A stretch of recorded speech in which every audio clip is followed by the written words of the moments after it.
On November 18th, 2012, Nintendo made the second biggest mistake in their gaming history.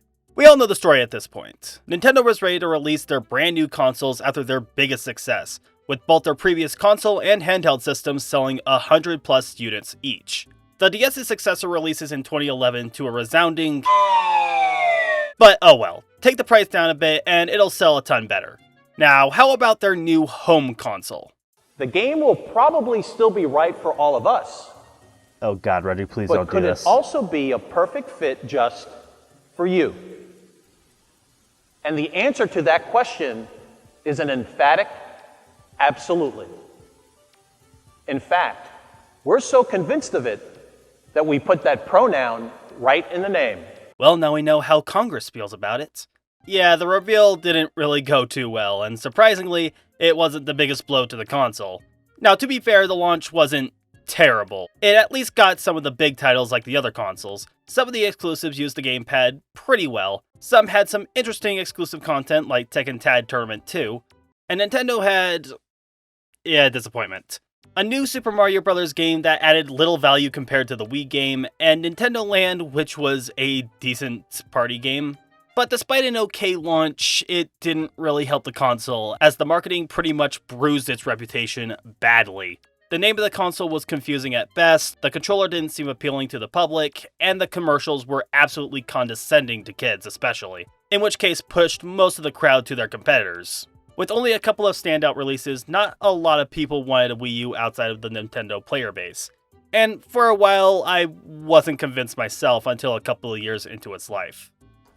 Got this thing right at launch. It was actually a graduation present, and I really enjoyed my time with it. Mario Kart 8 was a great time. I got Wind Waker as a free download code.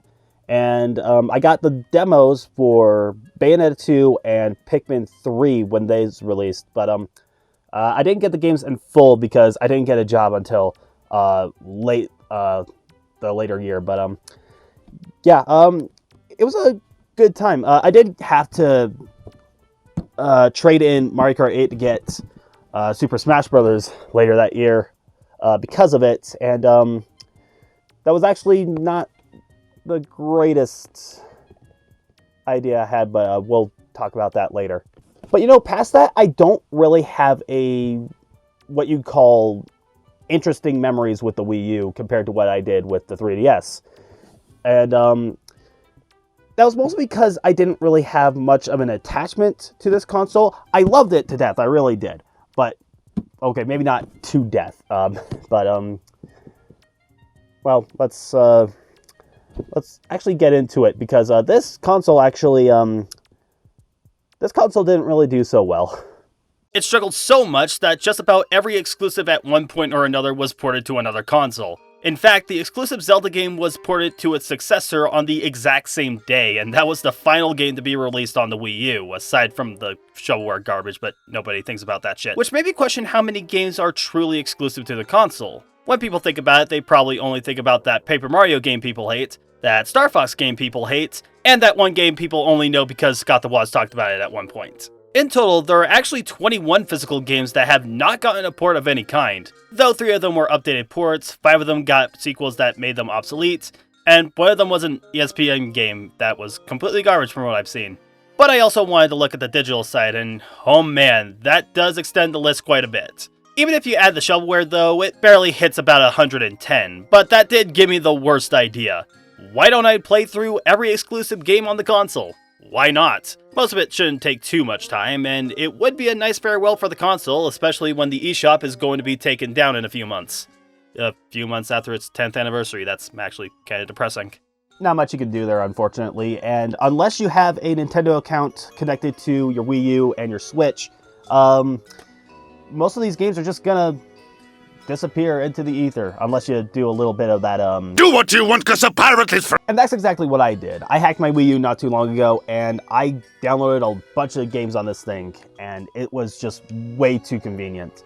And if you don't like the idea that I'm pirating these games, just remember that if Nintendo isn't going to care about preserving these games, why should you care about freely downloading things on your own from the internet? It just doesn't make sense to me. But before we start, I should stress that I'm not looking at every single game on the console. Otherwise, I'm going to be filling this video with awful shovelware and games that are pretty much unplayable through certain means. So here are the ground rules. 1. If the game is an updated re-release or remake, like Wii Sports Club, Wii Fit U, or the Zelda HD remasters, I'm not including them since by definition they're not true exclusives. 2. If the game requires another person to play with, it won't be played because I'm a lonely person and it'd be awkward to talk about, let alone play. Sorry, Spin the Bottle Bumpsy's Party, maybe another time. 3. If the game requires extra peripherals like a microphone, that's a no-go, so no Sing Party. 4. The game needs a Metacritic score, just to avoid as many low-budget asset flips and cheap mobile-like bore fests. There were a couple of interesting games I had to skip because of this, but it's a small sacrifice. Most of the games I had on the list were completely worthless. I went the extra mile for you all, and I hate myself for it. And finally, 5. I'm cutting it at a specific date, specifically October 2016, with the final AAA game on the console releasing that month. Even with these precautions, I still found plenty of games to talk about. Special thanks to this Gamatsu post for listing what might have been every exclusive at the time, but not all of these were truly Wii U exclusive, whether it be on Steam, the 3DS, or ported to the Switch later. So I had to get some digging done, but it still wasn't as low as I expected. So with that said, grab a bag of chips and get comfy because this is going to be a crazy journey through nearly 40 games. Yippee for me.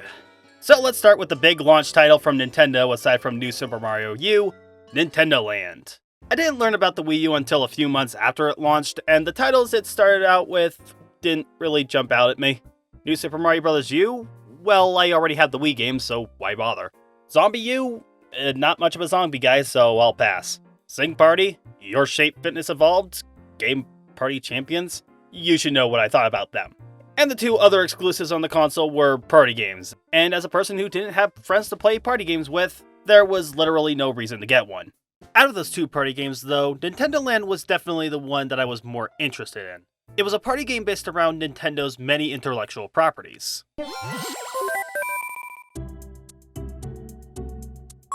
Welcome to Nintendo Land. This is Monita, your personal park attraction companion. She's kinda like Fi from Skyward Sword, only with an actual personality.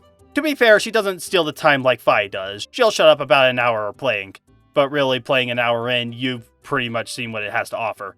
And the only games worth playing require at least a couple of people, so unless you got some friends, you're better off moving on. Look, this won't be the last party game in this video, and I may be bitching about how bored I am. These types of games absolutely require friends, but unlike those games, there's still some single-player offerings to take in. And while they won't keep your attention for any longer than 20 minutes, they're a neat distraction. And some of them are a cool demonstration of the Wii U gamepad. The Luigi's Mansion game, a game that I did not play because it requires a friend without any responsibilities or mile gap, had the Luigi's play on the TV, while the ghost is only visible on the gamepad except in cases of light. The Yoshi game, one of the single-player only offerings, had you making a line to collect fruit, but the line is only visible on the gamepad screen, with the fruit only being visible on the TV, making it an exercise in perception. And Takamaro's Ninja Castle was a neat little shooting gallery, forcing you to use the gamepad on its side to throw the ninja stars. Though I'm not going to claim that I'm perfect at it. The rest of the games weren't that engaging. The Pikmin game was like an actual Pikmin game where you're the captain and another person can be dressed as a Pikmin? With other actual Pikmin? Yeah, needless to say, Pikmin 3 would have made this completely irrelevant. The Metroid shooting game was kind of annoying, albeit embarrassingly easy. The Zelda game was kind of a combination of the fencing game from Wii Sports Resort, and a slow aiming game with the gamepad if you chose the bow and arrow. The Game & Watch game was pretty similar to Space Channel 5, but it didn't really have that wacky factors, so it kinda lacked that oomph. And the Donkey Kong, F-Zero, and Balloon Fight games were just boring. They had no exciting features the gamepad could offer, and became tests and patience at particular points. Also, the DK game had you blowing into the microphone, so that sucked. And that's kinda how I feel about this, let's face it, tech demo disguised as a party game. It's got some charm to it, and a few of the games were fun, but it exists only to demonstrate what the gamepad could do. You can say that for games like Wii Sports as well, but at least that had the benefit of that coming bundled with the Wii, but it also had to focus on one gimmick to demonstrate. This game has no underlying theme, it's just, this stupid plastic tablet can do all this crap no idiot in the industry will take advantage of.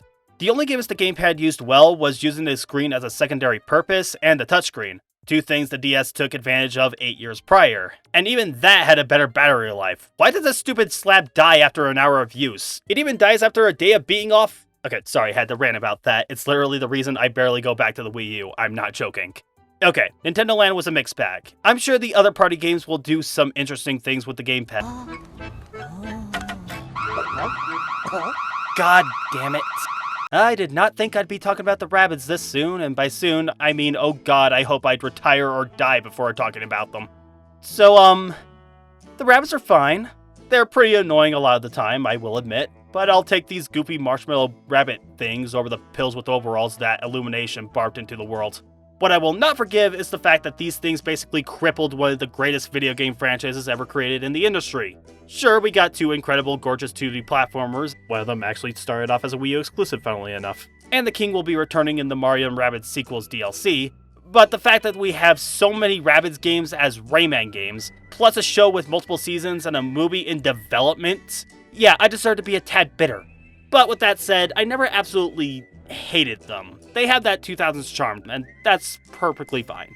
And hey, you can dunk them into paint and smack them with a bingo ball in the beginning of the game. You can't tell me that isn't fun to look at. Shame I can't say the same for the game itself. Look at this basic-ass wheel of misery. This is not Mario Party. You don't get stars or coins or anything of the sort. There's not even a timer or turn limit. You get these trophies that you get from either the minigames, the slot machine events, or as a present for guessing a random trivia question. And once you hit the trophy threshold, you have to run to the center of the board to win the game. There is randomness and insanity that you would expect from a party game like this, but I can't stand the pace for such a dull board. And the minigames, well, at least they aren't boring, I guess. The game where you gotta blow into the gamepad is draining, the coaster game is way too strict for the gamepad player, the rhythm dodging game was way too claustrophobic, I'm not even sure the guarding minigame even worked. I just didn't have fun with any of them. Except for this one game with the security guard and the robbers, I thought this was pretty okay. The game had me in the middle of being bored and being upset. That is how you create a really unsatisfying game, let alone a party game. I'm not even sure I can recommend this to anyone with friends. I'm sure the whole room would feel the same way. Let's just leave this into the past and just focus on the Mario and Rabbids games. Oh, we're not done with Ubisoft just yet, as next up we have Your Shape Fitness Evolved 2013. I was thinking of skipping this one as it's nothing more than a basic sequel to the Kinect game, and my room ain't exactly made for fitness games of any kind. But hey, I should at least give it a bit of a mention.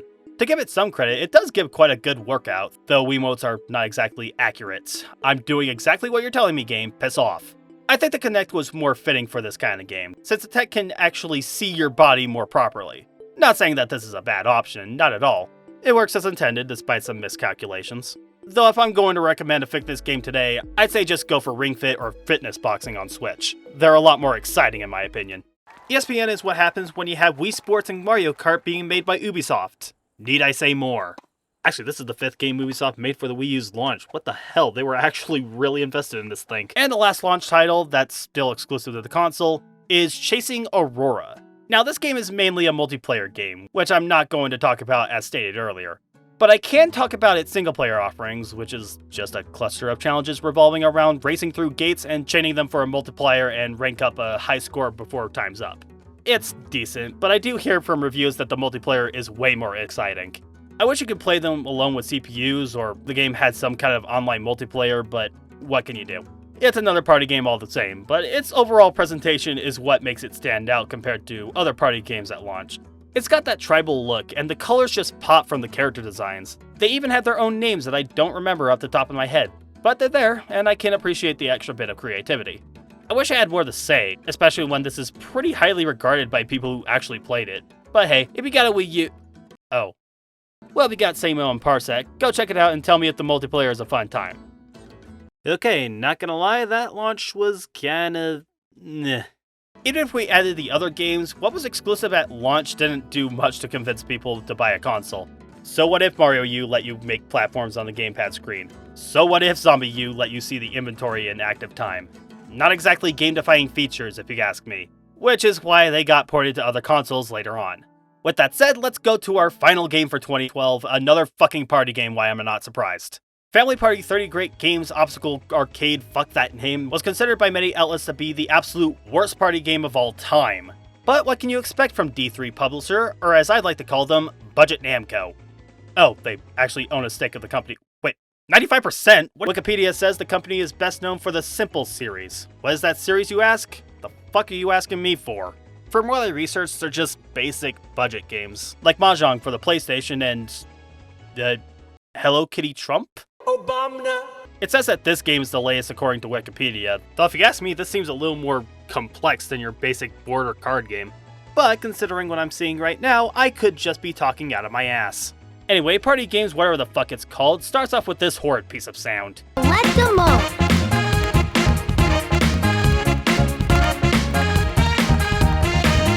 The game required a Wii remote, so while I was trying to find mine, I had this, what I had to legally call music, blasted through my headphones for about 4 minutes. Also, Tails is in the game. We'll play a game using the Wii U gamepad. The roulette gets to pick your next game. This is just a minigame collection you play in the order of a party game, and some of this shit is just grating. And all while this little Teddy Ruxpin reject just claps his stupid little doll hands on the Wii U gamepad during this torture. None of these games work. They either break from the motion controls, or you can break them with the motion itself. Just look at this. You can't possibly lose. Unless a player won the previous game, in which case they win by default despite not even participating in the game itself. Luigi wins minigames by doing absolutely nothing. Jock wins by not even participating in the game itself. I like to indulge in garbage sometimes, hell this video has plenty of it. But Jesus, this is not the fun kind of garbage like Bubsy 3D or Sonic 2006 or even the likes of Pac-Man 2 The New Adventure. This is broken tedium made by dipshits that should have gone out of business years ago, but no, Bamco had to keep them alive like the fun-shredding monsters they are. Oh, the actual developers went defunct just recently. Good, their resumes suck too. And that's it for the first couple of years. Yeah, it was lame, but you can't really expect the best launch for a console. The Dreamcast was a fluke after all. So let's move on and see how its first full year on the market went for the console. Would you believe me if I said I only have 2 games to talk about for this year? To be fair, there were plenty of games to call the Wii U home. New Super Luigi U, LEGO City Undercover, The Wonderful 101, Pikmin 3, and Super Mario 3D World. But they were already ported to other consoles later on, and while Wind Waker HD, Wii Party, and Wii Fit U are still exclusive to the console, they are essentially the same game as their predecessors, so there's little reason to talk about them today. So let's get to the first one, Game & Wario. While having a Mario or Zelda title for the first year is very important, I feel like people forget how important WarioWare can be for a Nintendo platform, since its minigame-centric format can lend well to a demonstration for the console's capabilities. Though the WarioWare name wasn't used here since it's trying to invoke a different style, albeit it isn't that much different. Wario's looking for cash, so he starts making video games for the new console on the market. And in this game's case, he gets inspiration from a mouse stealing his strawberries and using some random guy's bow to kill it. God, I love this series so much. Maybe this is the bias seeping into my pores, but while Nintendo Land was made for basic multiplayer fun with some neat single-player offerings, the wackiness and insanity of WarioWare really makes the gimmicks feel way more engaging. Not all of it is fun, though. Dr. Cryo's invention requires a lot of blind luck, like, I was 1 degree off, fuck you, old man. Patchwork is a jigsaw puzzle. Fascinating. And Ashley's game is a shmup with gyro control. Need I say more on that? But the big highlights were Snap, Taxi, and especially Gamer. Snap is basically a game of Where's Waldo, using a gamepad as a camera to find the culprits of a crime. Taxi has you taking out aliens with Dribble driving the taxi and Spitz using his green pipe cannon. Uber has nothing on these two crazies. And Gamer is the reason the Wii U even exists, with 9volt trying to stay awake playing games on his handheld, while his mother is making damn sure he's sleeping and assuring she has her insane high score intact. And she'll do anything to make sure you're in bed on time, which includes participating in the dark arts and possessing a television set. I see someone was a fan of The Ring. It's disappointing how this game will never get ported just because of how crucial the gamepad is. Even if it was drastically changed, the whole immersion would just be removed entirely. This is what makes the Wii U a frustrating console long term. Even if companies take full advantage of the technology, it makes future-proofing these games for preservation nearly impossible. It's not Nintendo's priority, but when a concept is as cool as this one, it's just very unfortunate that people won't be able to play such a fascinating release. And even if people get a Wii U, the game is so expensive at this point that nobody would want to ever buy it anyway. Game & Wario was a fun time. Even if some of the games were restricted thanks to the gyro and gamepad turning, It's just fun playing these games in the context you'd expect in WarioWare. I'd love for it to be ported, but the game is so tied to the Wii U that there's no way it'd be ported perfectly, or even in a state where it's recognizable. Probably best to move on to other games in the series. Shame, really. And then we have Mario and Sonic at the Sochi 2014 Olympic Games. My throat has broken.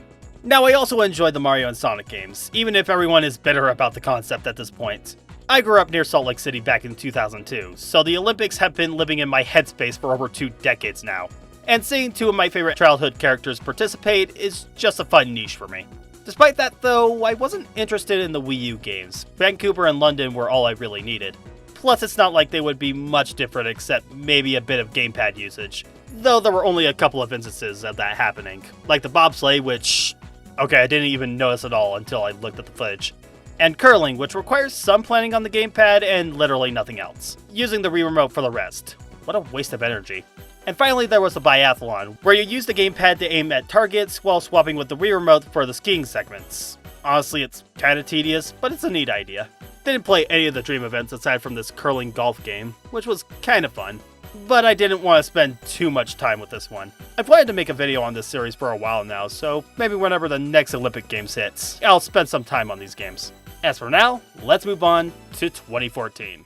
Now this is the year many people believe to be the Wii U's peak, with so many quality titles being released throughout. Tropical Freeze was the reason I wanted to buy a Wii U. Mario Kart 8 looked fun, and Hyrule Warriors, Bayonetta 2, and Captain Toad hit the end of the year, though I didn't have much interest aside from Bayonetta when that demo came out, alongside Pikmin 3 of all games. Yeah, the game was doing so poorly that they decided to make a demo 1 year after the game came out.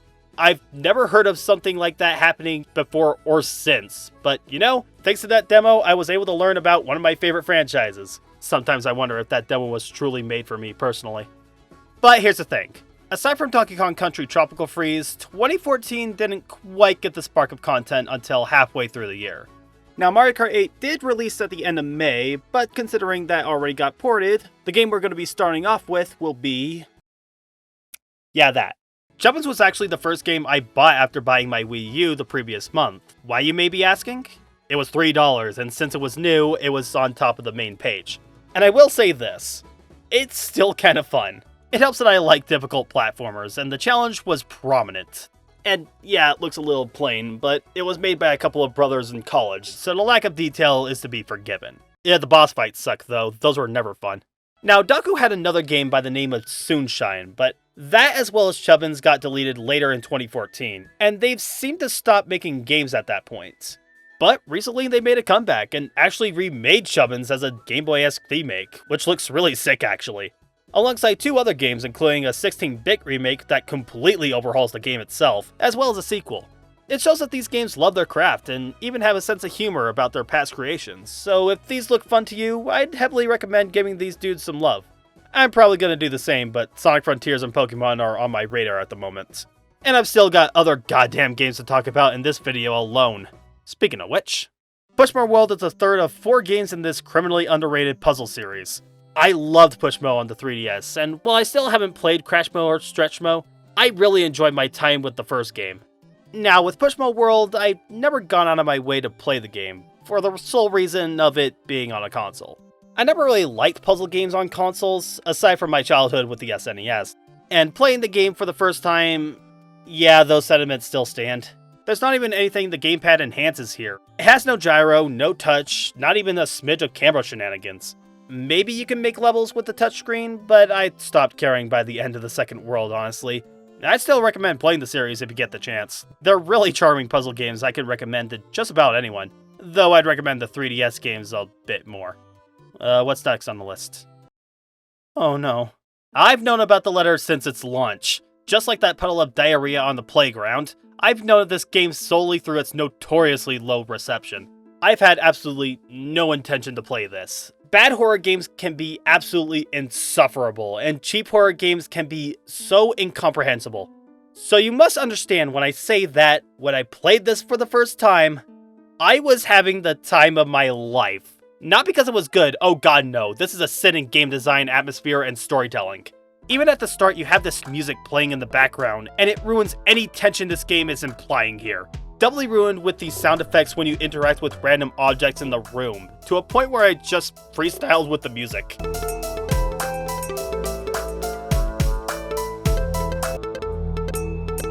There's a plate with nothing but an orange and what I assume is a peeled kiwi. This is just delightful. And there's this, what I assume is the aforementioned letter, and you see many of these things brightly illuminating in this pitch black atrocity. Why the hell do they glow? Is there any meaning behind it? Were they powdered with radioactive moon dust? What I can say is that Tyler James Kennedy is the worst fucking writer I've ever seen, and I've been on DeviantArt and Twitter for over a decade. I usually write my deepest thoughts and feelings in this thing. Ha! I can be so emotional. About as subtle as a blow from a steamroller, buddy. And he writes to his son in a personal journal? What kind of dipshit is this? Michael, your dad is pathetic. Be happy he's dead. Well, he's not happy, as he goes off to the construction site, where his dad may be in trouble. And my fun slowly runs out. You gotta find random shit that's listed on the storage trailer, run into the only death trap in the game. That's really jarring. And it's such a large pitch black area. What kind of construction site doesn't have any commercial lighting? Maybe the bears took them. No, seriously, there's a plethora of these teddy bears that even whisper when you're nearby. That's fucking adorable. Not as adorable as this random still beating heart, though. This is what a 13-year-old considers R-rated horror, dude. I was more disturbed by the fucking bear outside. I was actually expecting a jump scare to happen when I went through this archway. I never thought I'd be disappointed in not getting a jump scare. Okay, I got the shit I needed. Now to the nearby town with a hospital clinic. I think it's a clinic anyway. Looks pretty drab for one. Wait for it. Am I actually gonna get my jump scare? Or is the mist from the vents gonna poison me to death?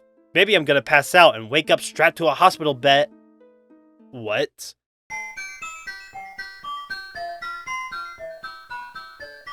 It was all a dream. Okay, I expected a dumb ending, but not like this. Apparently we were on vacation in this barren island with nothing but a shitty gazebo. Michael's parents never fucking died in the first place, and they just left them with an orange and 2 kiwis on a plate probably covered with sand and rotted while we were sleeping. What the fuck was this fever dream?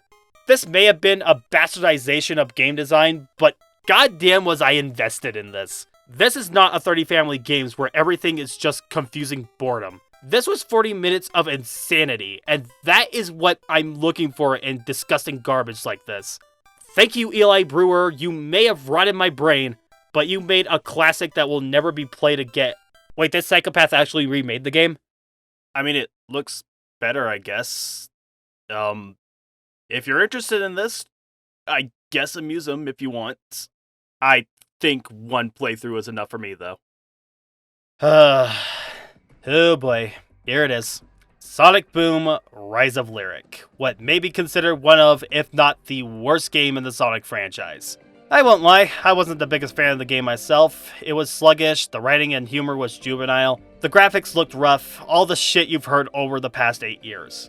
With that said though, I never agreed to the idea that this was the worst. I played almost every game in the series, and even as a pretty critical fan of the series, all I thought at the time was it was okay. The combat was brain dead, but for a game primarily made for a young audience, it sufficed. And at least the character animation was top notch. I'd still say it's some of the best in the series to this day. My opinions were also fueled by the fact Big Right Button was pretty much screwed over by Sega. This game was made with the CryEngine, which would have been decent when the game was originally made for the PlayStation 4 and Xbox One, but considering Sega made a contract to make 3 Sonic games for Nintendo's current at the time console, and that console wasn't even compatible with the CryEngine, the engine was very much going to hinder the development. You may think I'm being too nice to this game, but I like looking at a product with the knowledge of what happened behind the scenes, and the context helps gives me the nuance that makes sure I'm not sounding like an ignorant dickhead. The engine's lack of compatibility to the Wii U does make the game's shortcomings, like the graphics and inconsistent framework, less egregious, at least for me. I still think the game is sluggish in its pace, and splitting the combat, exploration, and speed into separate segments makes the overall content feel unfocused. But playing it, it's more so just inoffensive. Stop me if you heard this comparison before, but I find some similarities to the LEGO games. They tend to make jokes rather than having a serious story, and the combat and puzzle solving is on a basic level to appeal to younger children. And yet, Rise of Lyric gets way more hate compared to something like LEGO Star Wars. I think the reason is that the LEGO games had a consistent formula, while Sonic Boom was a deviation from what people wanted from Sonic the Hedgehog. The last game, Sonic Lost World, didn't help much either, since that game had similar issues, and I thought Lost World was pretty alright. Not perfect at all, both of these games have stories that were smothered by writers that think humor can cover up lazy storytelling, and the control in levels can be a bit sloppy, but I think the good stuff makes both at the very least decent experiences.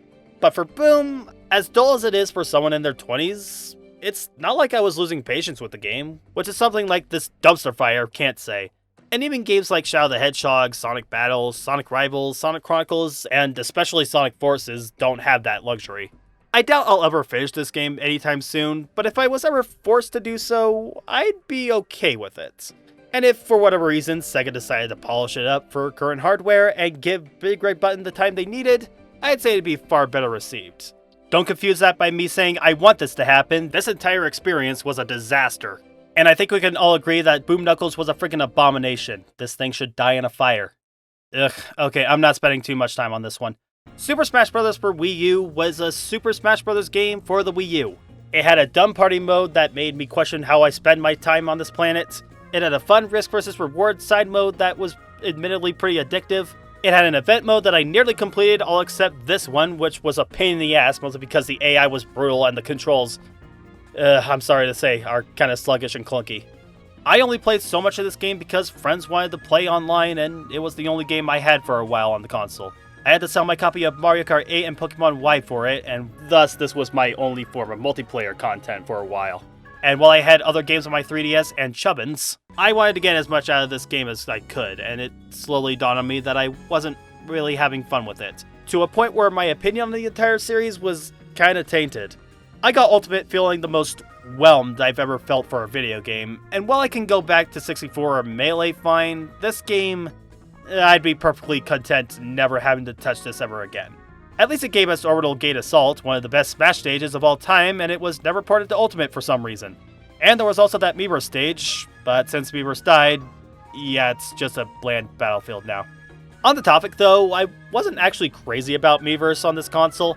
It just felt like Facebook for Nintendo fans, which is a statement that makes it sound like hell, but it did give us some gold now and then.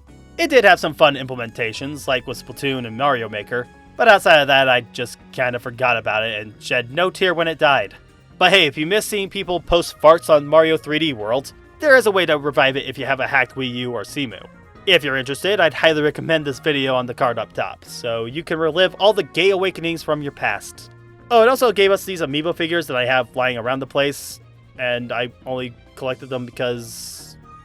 honestly, I don't know why. Why do I have a Ness Amiibo? I don't even like Earthbound. Okay, uWordsmith, another game that actually used the gamepad in a meaningful way. Unfortunately for me, it's another goddamn party game that is completely pointless for a singular person. Do you see the picture? Make a word that relates to the picture. There's nothing left to say other than... on to 2015. 2015 had some gems like Yoshi's Woolly World and...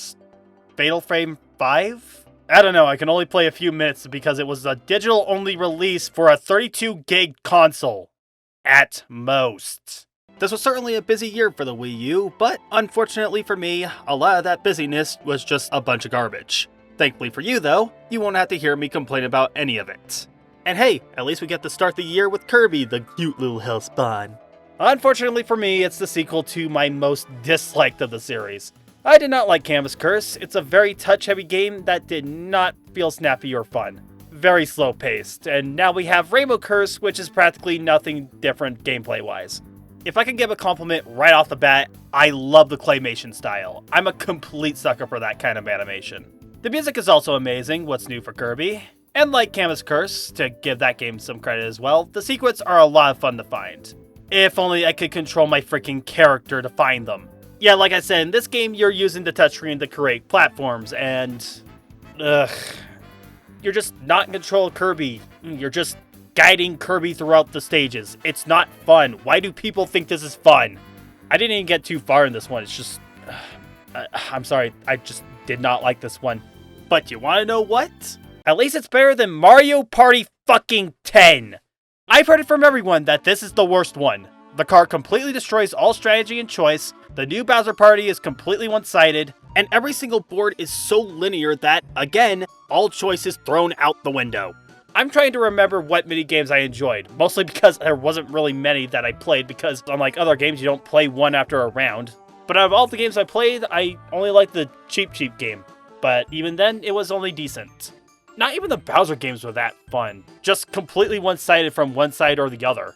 And speaking of that Bowser mode real quick, it is really easy to catch up to the car and easily beat the normal players if you are really good at the minigames. It's bland and frustrating. Just like every other party game so far, please end my suffering, goddammit. Though if I can give one small compliment, the Bowser player can shake the dice on the Wii U gamepad while they're waiting.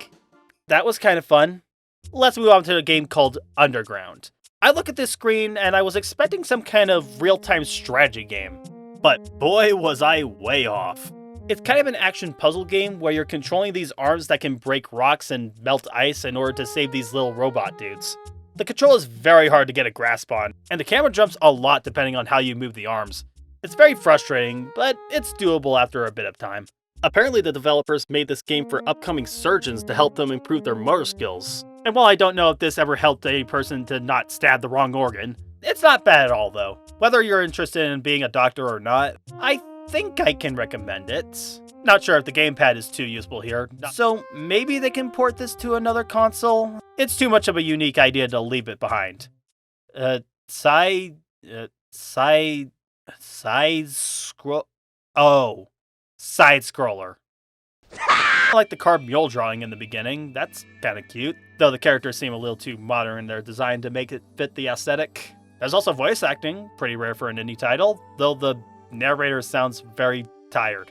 Then I told you, no, it is psychic energy, mind energy. Maybe he's trying to sound all mystical and mysterious, but that is not what I got at all. After that nearly 3 minutes of exposition about the main character getting psychic powers and the village sacrificing him to the hole, we start the game and, oh, the scarf animation is crazy smooth. I wonder where all the budget went. I get, of course. God, this narrator doesn't shut up. He's trying to be snarky, but it's the standard fourth wall breaks that never cease to get on my nerves. Oh, and the main character has some voice acting too, but again, it's little quips in the beginning. Let's scroll. Yeah, it's a little too hokey for my tastes. Voices aside, it's a standard platformer, but attacking enemies requires touch controls, which feels very disjointed. And some enemies are either way too fast or just... fuck these trees is all I can say. Actually, speaking of which, I'm not a fan of the art design. Everything aside from the far background has very flat colors. Some elements in the two front layers have some shading, but there are exceptions like this. I don't care if them blending in is the point, it makes avoiding and attacking them a bitch and a half. The trust has not been earned. Yeah, my trust is nearly non-existent. Fuck you, I'm moving on. Oh, Affordable Space Adventure, I know of this one. It's one of the indie games that took full advantage of Nintendo's high-tech slab of plastic. I love how they start with this commercial for the little ships, that's actually kind of adorable.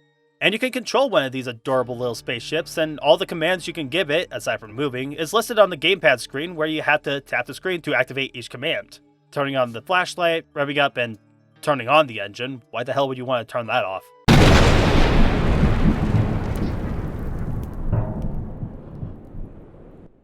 Okay, let's turn the key again. Lightning aside, I'm not seeing much danger. It seems to be nothing but an atmospheric puzzle game. I'm not sure if you're trying to survive, the ship is completely unmanned, so I guess the whole point is to just explore the planet for... reasons. Maybe there's going to be bones at the end of this adventure just for that lovely shock value. Yeah, I'm joking of course. I do like the atmosphere, and the idea of the gamepad being a control pad for the ship is similar to controlling a toy helicopter. It's a solid idea, though in my opinion it's a little clunky, but the pace of the game is slow enough to where it isn't intrusive, so it's hardly a complaint. This is another really neat experience, perfect for the console actually. It's a shame it was only on the eShop, so unless you go pirating it, it's pretty much inaccessible. But if you do get a chance to play, please do so. Aw man, do you hear that? You know what's next, don't you?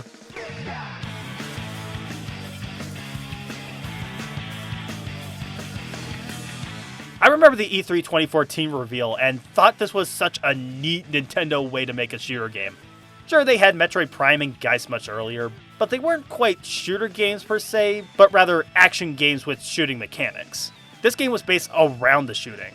But instead of shooting bullets and throwing grenades, you shoot ink from water soakers while chucking sprinklers and water balloons. And instead of shooting your opponents as the main objective, you have to cover up more ground with your ink than your opponents. Shooters weren't exactly my favorite genre back then, so there was some doubt creeping in. But when I got it, me and some friends were completely obsessed. And this was the game where I learned that my friends were complete power-hungry goblins, all of them using those goddamn Kraken rollers. Rollers were some of the strongest weapons in the game, with the Kraken being the most frustrating special to deal with. Thankfully, I had my own solutions.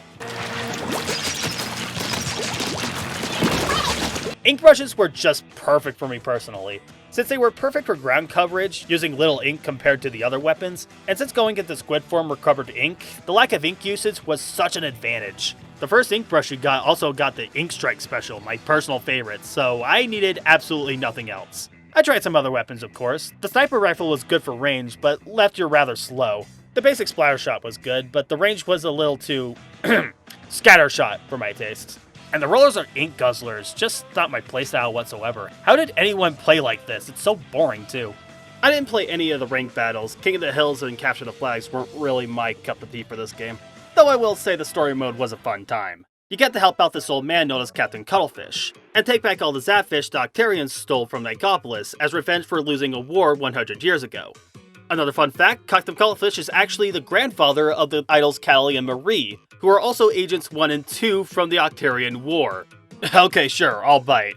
Speaking of, I never liked it when I had to see them because they waste your time telling you what stages were being played, and the stage selection at the time was not very vast. Since you only had 4 stages played at a time every 4 hours, 2 for regular battles and 2 for ranked.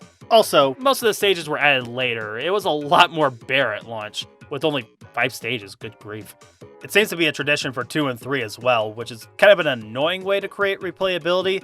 Much more annoying when you do it for every one of your multiplayer games, Nintendo, please stop it! At least it's not intrusive, and the updates don't take too long. In contrast to the Mario sports games, why are we waiting months for a stupid fucking character? Sorry, just... moving on. Splatoon was a fun game back then, and I was surprisingly addicted once again when I got to recording it. Annoyingly, my physical disc wasn't being readable thanks to this really bad scratch. I have no idea how that happened. But because of that, I had to hack in a digital version, just like most of the games I'm playing here.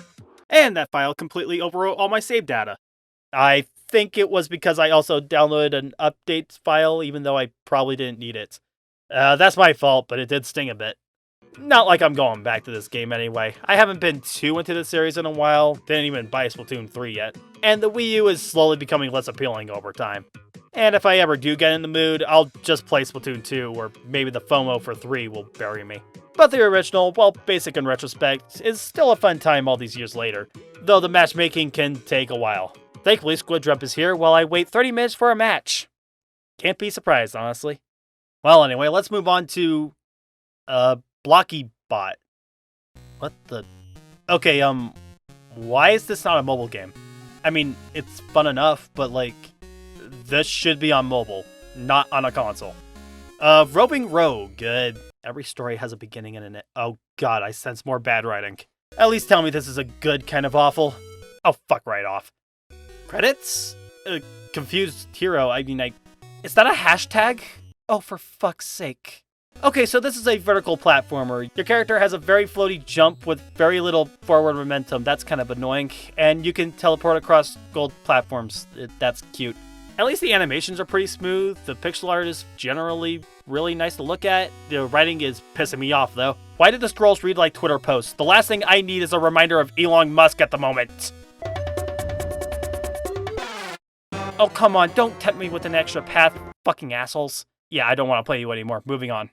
Canvaleon. This looks pretty cute, I guess. Okay, I'm loving this watercolor intro, but everyone abandons the little dude just for not having color on him. Even his parents ditch him. What a bunch of dickheads.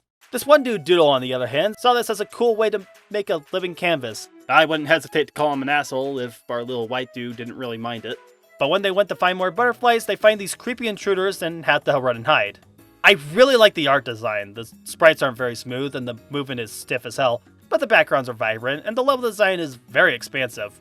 Shame exploring doesn't do much aside from finding more butterflies and maybe saving a captured chameleon. And honestly, I didn't even finish the first full level since avoiding enemies is... Whoa. Why is there a meter for this? There's already a percentage of how stealthy you are from enemies. Why do you need both? It just complicates the gameplay more than it should. There was certainly some potential, but it's just too clunky. There's enough frustrations to make it not worth playing, honestly. Hopefully it can get a modern port with some extra polish, but I highly doubt it. Okay, here's another big title. Won't spend too much on this one though. Super Mario Maker was a game made for the 30th anniversary of Super Mario Bros., where you could actually make your own levels in the style of the original game, Mario 3, Mario World, and Super Mario U. It's not a unique idea by any stretch. Level designer games have been a thing since the 4th generation of consoles. But it's cute for an anniversary title, especially when you have a console that can complement the idea super well.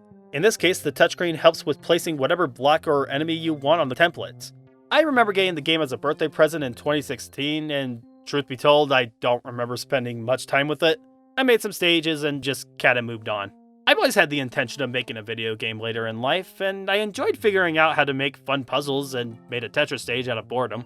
It's a good little way to get my feet wet, but it's very limited.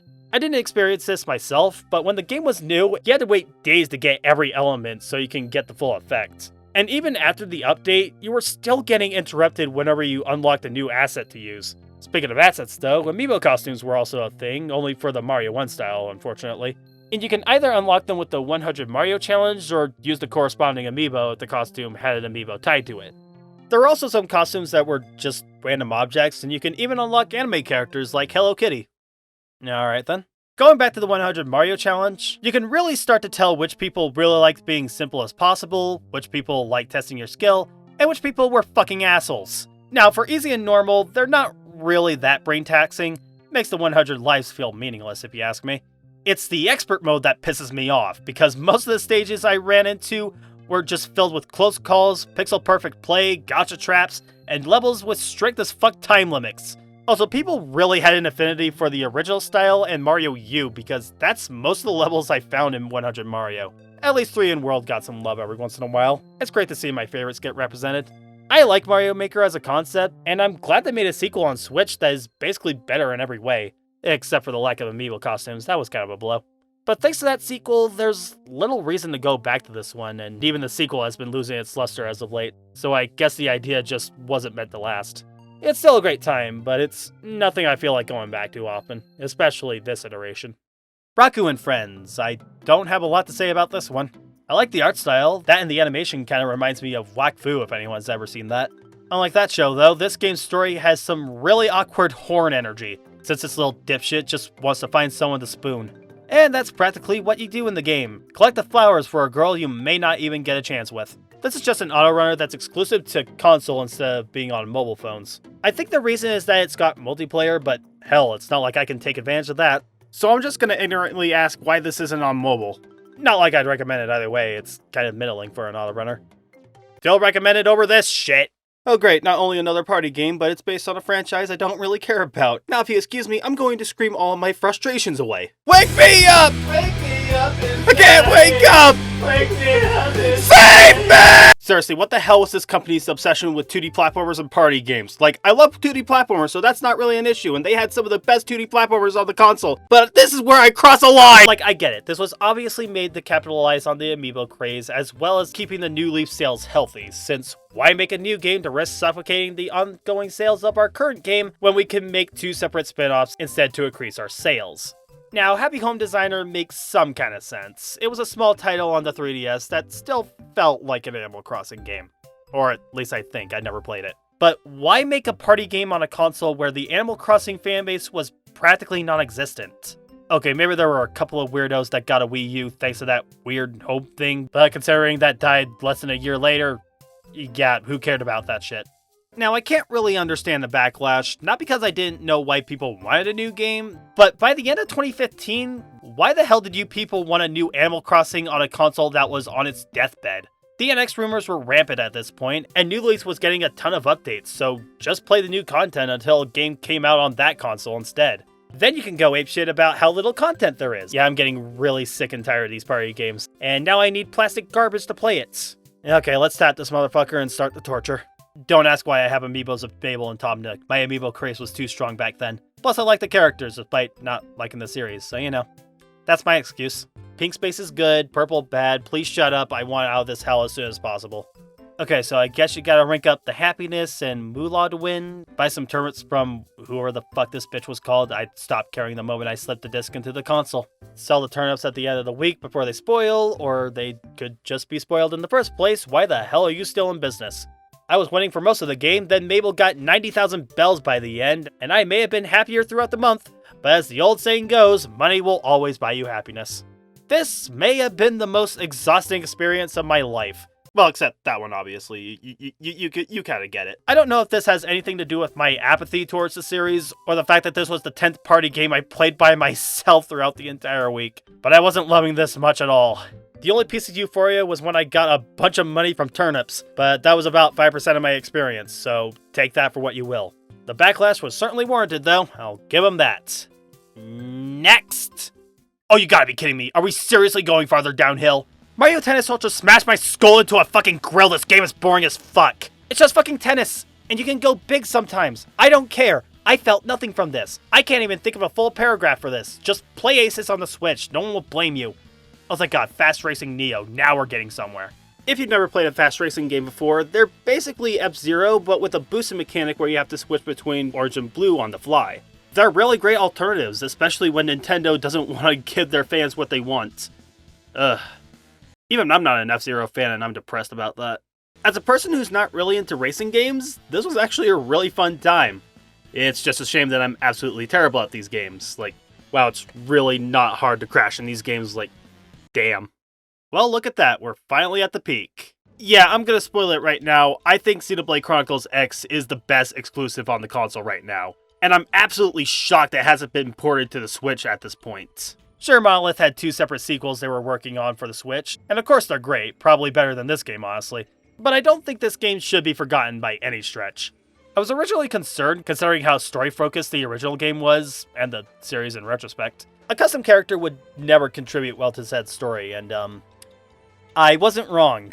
They make just about every tropey quip you can with that, and it's frankly just tedious. Mr. Silent aside though, I really do like the characters. Elma's a stoic yet upbeat leader. Lynn is an adorable little geek with eyes and pupils so large like the whites were being consumed by the darkness. Secretary Nagi's the standard collected general type, but he was fun enough. I wish I played long enough to actually play as him, as well as the other characters. But these games really require a lot of time, and I only have so much for this video. I also got stuck on the first major boss, so, you know, that was fun.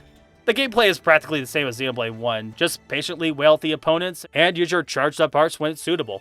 It's just that when you're very trigger happy like I am and your partners just do whatever they want, it gets a bit difficult. Then again, it's been ages since I played Xenoblade, so I'm pretty rusty. It's fun though, and the series in general is something I'd like to recommend personally. Also, they're not as long as people like to claim. They're about as long as most RPGs tend to be. Everyone just gets caught up with the side quests. To be fair, they are pretty challenging RPGs at that, so maybe they aren't for everyone. Still gonna recommend them anyway. Chuck this up for another retrospective in the future. I could seriously talk about this series for hours. What I can't talk about for hours is Devil's Third, another infamous game on the console. Though it looks like the people that did play it, aside from the critics of course, do seem to like it fine. Just like Bayonetta 2, this was another game saved by Nintendo. It was originally going to be published by Microsoft, but they wanted it to be on the Kinect, so they said no. Then they went to THQ, but they went out of business. And then they went to a South Korean company no one has ever heard of. That also went out of business. Was this game like the Kiss of Death or something? Well, with that said, they just went with Nintendo. Nintendo in Japan was fine for the most part, but NOA was just like, no, we're getting someone else to publish. Oh, wait, our third-party options are slim because our system is dying. Oh, fuck it, just ship a few thousand copies and get it over with. The mastermind behind the game, Tomonobu Itagaki, said a lot of bullshit alongside that, which I'm not going to go into, but just like a certain hedgehog, I'm sure Mr. Ivan's war-clad adventure was hindered quite a bit thanks to the console. Though Itagaki may or may not have had a hand in the disaster, we'll never know. Speaking of, we're taking control of an ex-terrorist named Ivan, and you gotta take out your old terrorist comrades. The story is basic as hell, but you know what, I can't lie, the dialogue kinda made it fun. Big mistake. I agree. Ivan is such a wisecracking muscle man, I just can't say he makes any cutscene boring. The rest of the cast is fine, but they never get too interesting. At least any of the characters I ran into before moving on. The story is certainly a highlight, but the rest of it, ugh. Choppy frame rate, a bit of input lag, blurry graphics, AI ranging from dead stupid to... But you know what? And you might think I'm nuts for saying this, but despite all that baggage, I kinda loved it. I want to compare this to something like The Room. Is it good? Oh god, no. It is completely ridiculous in every aspect. But is it a fun ride? Oh, you goddamn right it is. It's unstable, easy to break, with a plot that is both simple and completely ridiculous. How could I not find this entertaining? Sadly, Valhalla Games is completely dead, and I have no idea if Itagaki still has plans on making a trilogy. Something tells me it's not. So maybe a port or whatever is not in the cards. The online was ported to PC in Japan, though. Yes, there was an online mode, but that died as fast as the game's ambitions, so let's leave that be. So, Temple of Yogg. Heard of this one in passing, never gave it the time of day. I always thought it was just a standard top-down adventure game, and boy was I wrong. First off, it's a roguelike. Fuck me, I don't like these. Randomizing level design is lazy design in my eyes, and anyone who disagrees is entitled to their opinion. The other thing is that there's some kind of light world, dark world mechanic where you can switch planes at the press of a button, but you only have so much energy to last in that dark world.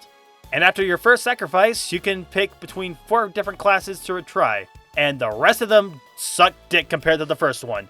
Less special, less ability to go to the dark world, far less health, which by the way, why are the hearts different shapes? That is distracting as hell. But yeah, after a few attempts, I was getting frustrated by the frailty and overall uselessness, so I quit pretty quickly. Another game I'm surprised isn't on other consoles, but I really couldn't care if it does or not. Okay, I see the Grumpy Reaper. I thought it was going to be similar to something like Grim Fandango, though I think I only thought that because it featured a skeleton dude on the cover. Never did I think this was going to be a lawn mowing simulator, mowing grass to appease the Grim Reaper. I'm moving on from this. Okay, 3 games to go, and this next game, oh boy. I remember the reveal of Star Fox Zero very fondly, with Miyamoto, Reggie, and Iwata going around as puppets as a tribute to the original game's character inspiration. That wonderful cartoon that served as a prequel to the game, and the gameplay trailer showing off nothing but that sweet R-Wing and Landmaster gameplay. And when it came out, everyone hated it. The story was just a rehash of Star Fox 64, which was a reboot of the original Star Fox. The gyro controls were far too complicated for the majority of players, and the graphics were completely minimal with underwhelming effects. I could only recall a few people really defending the game to the death, and I was one of them. Yeah, I can't lie to any of you. I absolutely adore this game. Though it took a while to really get a hold of the gyro controls, figuring out the new maneuvers, and realizing that I never needed the second screen to aim properly, I just fell in love with the whole package. The all-range stages were so satisfying when I learned to U-turn and somersault. The Walker transformation was a nice addition for ground combat. The Landmaster was enjoyable thanks to the targeting reset, and eventually getting the ability to fly made combat more versatile. And the Gyro Wing, while a tad slow, is a nice change of pace from the fast-paced action stages. And yes, I'm aware it's a rewrite of 64, but there's enough nuances to make it stand out from the first 2 games for me, with the inclusion of portals and new locations like Area 3. And even the returning stages feel way new, like Fortuna compared to its iterations from SNES and Assault. The bosses were completely unique, and yes, they're kind of annoying at first, but take your time and you'll take them out like a champ. And his Andross fight is better in Zero compared to the Super Nintendo and 64 games, don't at me. And I'm not going to pretend the graphics aren't rough around the edges, but with the high-speed action, I really couldn't care less, and even with the slower-paced stages, it never distracted me. I don't think it's better than 64, but it's almost, if not just as good as 64 in my opinion. It's one of the few games I will gladly get out my Wii U for, and while there is some interesting uses for the gamepad, I'd be so happy if Nintendo and Platinum decided to port this to Switch. It's probably never going to happen, but I can dream. While I love Zero though, Star Fox Guard, yeah, this one just kind of exists. You ever played Five Nights at Freddy's?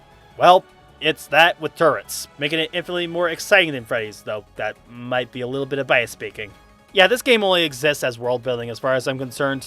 It's perfectly fine, but I'd rather just go back to Zero personally. And finally, the finale, the one exclusive to N exclusives. The same month that the Switch was properly revealed and everyone didn't care except for the fans of the series that were livid at what the game was. A part of me kind of feels bad for Color Splash. Everything was not in this game's favor, and really, that includes the game itself. Beforehand, there was Sticker Star, an RPG that didn't really feel right as an RPG. The battles were pointless, the stickers replacing attacks and commands were a pointless mechanic, and the story was absolutely non-existent. And the fact that Color Splash was a sequel to what was considered a disappointment felt like a slap to the face for fans of the series. For me, well, Sticker Star was my first Paper Mario, don't judge me, and I didn't mind it too much at first, though every time I replay it, it's just kind of a slog. And Bowser not being able to talk was a blow as well. Why the hell do you not have Bowser being the best character in the franchise? And you might be wondering why I'm making a comment about Sticker Star instead of Color Splash. That's because everything I said about Sticker Star applies to Color Splash. Sure, it has some funny jokes, it has great visuals, it has great music, and some of the gags were admittedly pretty funny. I feel like the Shy Guys changed from red to blue just to avoid a higher age rating. That was freaking gruesome. But here's the thing. The game has one of the worst combat systems I've ever had the displeasure of experiencing in a role-playing game. Yes, even worse than Sticker Star, I'll explain in a moment. So instead of stickers, you have to use these cards, but some of these cards are completely colorless. So you have to use paint that this sentient Cape Pan? What the fuck? So you have to use paint that this sentient I said Cape Pan again! So you have to use paint that this sentient paint can, Huey, gives you as a power, for some reason, to color in the cards in order to make them stronger. But then you have to fling the cards upwards on the gamepad in order to attack. Does all that sound like a tedious number of steps to attack an enemy? That's because it fucking is. Okay, in all fairness, you can use button controls as I learned later, but you're still coloring the cards and flicking them up, so that doesn't really change anything. And all you get after a battle is a little bit of money, more paint for your cards and paint hammer, which is super easy to find while you explore, and scraps to increase your paint meter, which you have enough paint to start off with, so it's not really that useful if you ask me. You don't get to level up like previous Paper Mario games, so there's no additions to your health, which I have more health than I will ever need for a while from the start. Flower and badge points just don't exist. So riddle me this, bats! Why the hell would I choose to battle random Koopas, Goombas, and waterboarded Shy Guys? You could just ignore all of it and you'd get a better experience.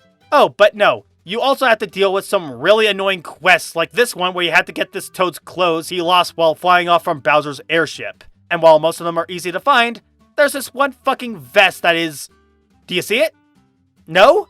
Well, it's right here on the bridge, you fucking idiot! But you know what? Maybe I'm the dumbass and just overlooked it, so I'll give it the benefit of the doubt. The fucking Toad's hiding the key, though? That's just a bunch of cheap bullshit that made me quit trying outright. I learned that you had to use the paint hammer, but I thought it was implied that if I used it, I'd be punished. And like, come on, the Scrunch Toad should have been enough to call out the bullshit. But I guess that was too easy to figure out, so they make you do the extra steps. After I got to the point where this Toad was stuck in a green pipe, I was just done. Everything was just getting way too obnoxious. Even if it got better, and I do hear it gets better in terms of the humor and story, the battle system and puzzle solving was just way too exhausting to deal with, and the lack of originality in the character designs slowly bored me over time. If everything was similar to the original game, I'd be more receptive to the wonderful ideas this game has in store. Give me the standard battle system, give me the partners with varying personalities, a good RPG to enjoy. The game around the battle system is fine and good, I guess, but the meat and potatoes, it ruins all of it for me. And in some ways, it's worse than Sticker Star, because that game is just dull and lifeless from beginning to end. It shows its cards at the start. But here, there's a lot of cool ideas that are suffocated by what that game started, and it's just irritating. Maybe I can go back and learn to love it one of these days, but I'm not loving it now. Wow, how is this the game that I had the most to say about? I never saw myself as a big Paper Mario fan, but maybe I was wrong about that. We'll look into that in a later date. But anyway, we're all done here. Thank God it's finally over! The Wii U was a console that had a unique idea. And that idea was done justice by a couple of developers, but let's face it, it was just used very sparingly, and for the most part, when it was done, it just harmed several of the products on the console. I talked about the gamepad a lot, but while I think it's comfortable enough, it's gotten cumbersome over several games I talked about, thanks to the touchscreen and the NFC reader. Looking at you, Amiibo Festival. I was perfectly fine with the touchscreen for something like Mario Maker, but that's because the touchscreen was all I was using for stage creation. But abruptly using touch for something like Color Splash's cutout technique just destroys the flow of the gameplay. The gyro is where it shines the best if you ask me, since the best the console has to offer uses the gyro gracefully, like Splatoon and Star Fox Zero. But considering gyro is not unique to this console, that doesn't really mean anything, does it? And using the gamepad screen for a map or inventory is such another strength, like with Pikmin 3 or the Zelda HD remakes. Though, that's more of a convenience rather than a selling point, which is why Pikmin 3 and Zombie U as examples let the console gracefully. And I know there are some games that people will argue are better on Wii U than other consoles, like the Wonderful 101, Captain Toad, or Zombie U. But if you ask me, they're not really all that different when they got ported, they just didn't have the second screen. With that said though, there are some games that I can recommend on the console. For me, I think Nintendo Land and Chasing Aurora are decent multiplayer games, with Affordable Space Adventure and Game & Wario being exceptional games made for the console. However, I think Canvaleon, Kirby and the Rainbow Curse, Xenoblade X, and Star Fox Zero would do much better on other consoles. They could be subtly changed without losing much of their identity, and fuck it, Devil's Third and Temple of Yogg should get a chance to be better on other consoles, despite the flaws they had. Speaking of flaws though, let's forget Sonic Boom, Rise of Lyric, and Amiibo Festival even existed. Those games don't deserve a second chance. Just leave them. God, that was exhausting. I played over 90 games for this video and only talked about half of that. Just a lot of it was just pointless filler and just not fun across the board. But you know what? That was an interesting experience. It made me realize that despite my apathy towards the console, it had some really damn fun games under its belt. And I didn't even talk about the ones I really wanted to talk about, like Donkey Kong Country Tropical Freeze, Bayonetta 2, Yoshi's Woolly World, Fatal Frame 5, Pikmin freaking 3. But you know what? Those are games that I can talk about at any time. There are other opportunities to talk about them, so you know what? It's not really the worst thing in the world, I guess. But what I want to know is, did any of you find any games in this video that caught your eye? And if so, what games would you actually want to see ported from this console? I'm personally hoping for Star Fox Zero, of course. I'm not going to do anything like this anytime soon, because holy shit, this was a nightmare. But you know what? That's neither here nor there. It was a lot of fun regardless, and what should I do now? Yeah, should probably put these back. Ugh. These get really dusty. Hello! Thank you so much for sticking around to the end of this really long video. I have had this really stupid idea for a long time, and I'm glad that I got it out of the way. So if you really liked it, I would heavily encourage you to like and subscribe and all that other boring stuff that content creators tell you to do. Now, if you excuse me, I'm going to play a game about a blue rat. Goodbye.